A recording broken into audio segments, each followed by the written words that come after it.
Hello everyone, Tom Trooper here, and I am back, and today we're going to do the second patch of Manjorkir's Harry Potter The Adventure Map, patch 1.2. So it's been a while. I've been doing GCSEs among other things, so I'm sorry I haven't been able to upload many videos, but yes, I am now on my holiday, so I will try and get out as much as possible for you guys. Okay, so let's get started. So this is patch 1.2, made by Manjorkir, as I said, and he's been putting a lot of effort into releasing this one. Bit of an interesting frame rate there. Okay, I should be fine.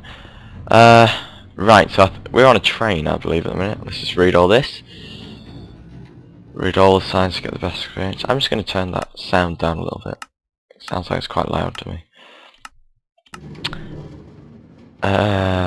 Based on 3 introductory chapters of Hogwarts, a lot of new characters and tasks, reading books, diamond or note nearby, post books on the forum person I get around, blah blah blah blah blah. Gold ore changed to peaceful, coal ore, some flashing lights, pretty cool. Coal ore changed to easy, medium, hard. We'll probably be on I don't know yet, we'll see. Command blocks are used, blah blah blah. Loyal supporters. There's me!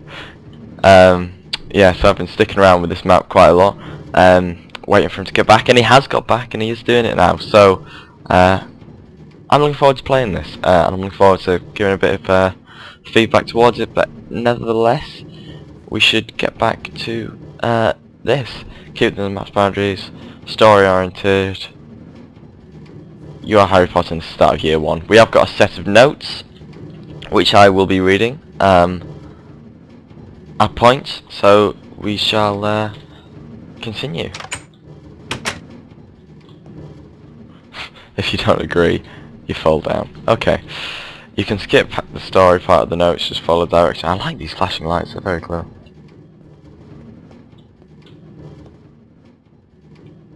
Just come out of London Underground. Please take some food to decrease death chance. Okay. So this is a modified texture pack that he's using. We've got 2 of them that we have to use, but at the moment we have to use this. Going to the world of Harry Potter. Change to peaceful. Probably use normal or maybe easy. I don't know yet. Fun starts when you get to Hogwarts. Don't give up. Is there anything around here? Okay, there's a hole. Alright, let's begin then, shall we? Step back a bit. Carriage 17, that will catch 89. Read note 1. Okay, let's just find that.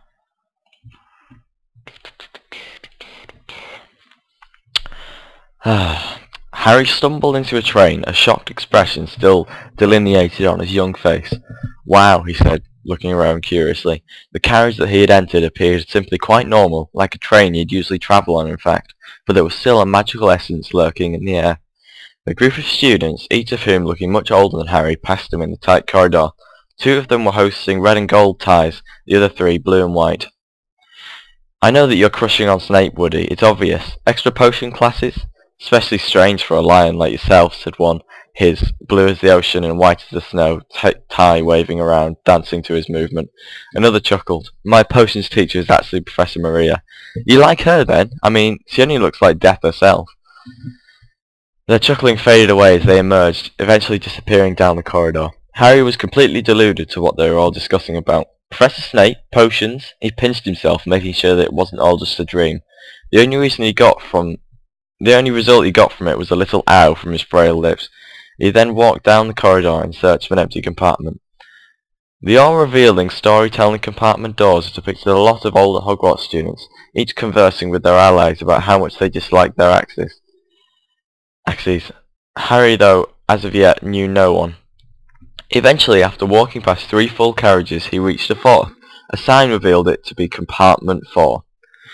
He went in and took a seat. As if by magic, the train started to move, and his eyes gradually closed, resting themselves after the hard day just endured. The sound of puffing and chugging came from outside. There was no turning back now.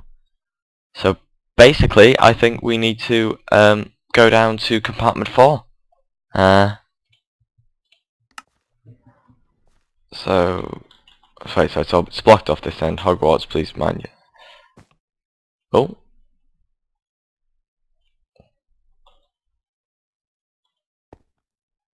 Okay, I don't know what really happened there. Okay, bear with me.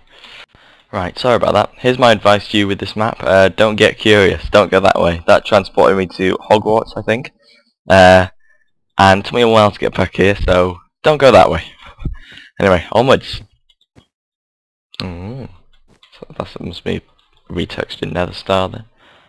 What we got going on? Oh, these are doors. That's cool. Right, where are we going? Compartment 4. You have to bear with me. I get very curious with these kind of things. I have to check for secrets everywhere. There probably won't be that many secrets anywhere, but I check anyway. It's just my nature. Oops. Okay, code 4. Get comfortable. Read note 2. Alright then. Here we are. Do you mind? Harry opened his eyes frantically and looked around. Standing at the compartment door was a freckled-faced, red-haired little boy. He appeared innocent but unknowing. Harry took off his glasses and rubbed his eyes, making the boy even clearer. "I'm sorry," he politely said. "Ron's me name and Payne's me game. Do you mind if I, He glanced over to the side of the compartment, which was empty.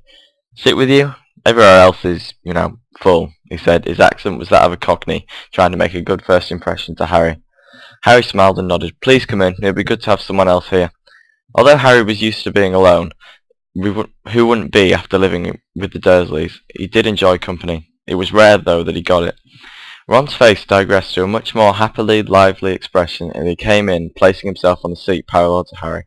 "Sorry about the starting line. I just realised what it meant. It was George who told me to say it," he mumbled apologetically. Harry looked curiously. "There are others?" he asked enthusiastically. Ron examined the compartment. "Yeah, I've got my mum and my dad and 6 siblings, 2 of which have left, and 1 hasn't even started yet." The black-haired boy gasped in amazement. 6? I don't even have 1. Were they the ones outside? "Nah," casually answered Ron, who was looking ever more relaxed by the minute. "There were only 4 of them. My eldest brother breeds dragons." Once again a not exaggerated gasp flew from Harry's mouth. Ron suddenly remembered what his mother told him earlier. "Oh, how rude of me, sorry. What's your name?" he asked, looking closely at Harry's glasses. "Harry Potter. Bloody hell. All this time I even helped Harry Potter get through a wall." Wow. Ron was no longer interested in himself. Instead, all of his attention was focused on Harry. "Do you have the scar?" Harry casually lifted his hair, revealing a lightning scar. Personally, he didn't see the fascination of a scar upon his head, but Ron obviously did. They talked and talked for what felt like hours on end. Ron constantly interrogated Harry for more details on the Muggle world and you-know-who, while Harry interviewed Ron about his daily life in visiting England. Apparently, Percy said that we got to learn other languages, and even how to make stuff fly at Hogwarts. "I wonder what the castle looks like," said Ron, speculating, while looking at the moving countryside outside. At around 12:30, the ricking and footsteps came from outside the compartment door. Harry looked up and out the door, and he saw a slowly moving trolley dressed and dazzled with the most wondrous of delights. He woke Ron, who had fallen asleep after getting hypnotized by outside. "Ron! Ron! Look out there!" Ron quickly lifted his head and looked straight out the window, which still depicted the train puffing past the countryside. "The other way, Ron," said Harry. He turned his head and saw the outside trolley. "Bloody hell," he said, licking his lips. "My mum definitely isn't cooking." The trolley peeked right outside the door, and both of them got overly excited, as if they were dogs with bones in view. An elderly woman came in sight. She was the pusher of the overloaded trolley. Her red uniform, blended with the sweets in her snowy white hair, made her appear to be that of Santa Claus's wife. She knocked on the compartment's door before slightly opening it and giving both the boys a chubby smile. "Good afternoon, boys. Would you like to purchase anything from the trolley? We have every flavoured beans, pumpkin pies, golden flies, chocolate frogs, and even flavoured hats," she said, gesturing to the trolley after every mentioned item. Ron's eyes were flustered with the ravishing sights, his eyes dominant of his face. They were large as the ripest of peaches. He then had a brainstorm and started feeling around one of his jacket's pockets, causing him to frown. Ron reached for the pocket and pulled out some scrunched-up brown-breaded cheese sandwiches. He said, looking over at Harry. Looks like I'm covered," he disappointedly added. Harry withdrew his attention from the trolley, where the lady was still smiling 7 tunes, and looked at the newly befriended Ron. I hope you can make room for some more. Ron's face jumped. Harry glanced back at the lady of sugary sweets and smiled. We'll take it all, he cheered. Confidently, he reached for one of his pockets and pulled out an amassment of gold coins. Bloody hell. Percy said not to eat too much, as apparently it's going to be a huge feast or something, slurred Ron, tucking in some edible diamonds, which were full of Turkish delights. Harry licked his lips at the sound of all that food. What if it's all magical and as soon as we eat it, it all disappears, he said jokingly, observing closely some of the food's packaging. Don't be so pathetic, snotted an unfamiliar feminine voice, causing the 2 boys to look up, deluded. Standing at their compartment door was a young girl who looked about the same age as both Ron and Harry. She had brown bushy hair and eyes. All in all, she looked quite plain. She was already dressed in the Hogwarts starting attire, both of which Harry and Ron had forgotten to change into, and everything about her looked quite boring. Ron placed his box of dreamy diamonds down on the compartment's window shelf and looked up at her. Excuse me? He asked. Of course the food is not going to be magically conjured, otherwise we'll all die of starvation, she said seriously, looking at them both as if they were terribly uneducated.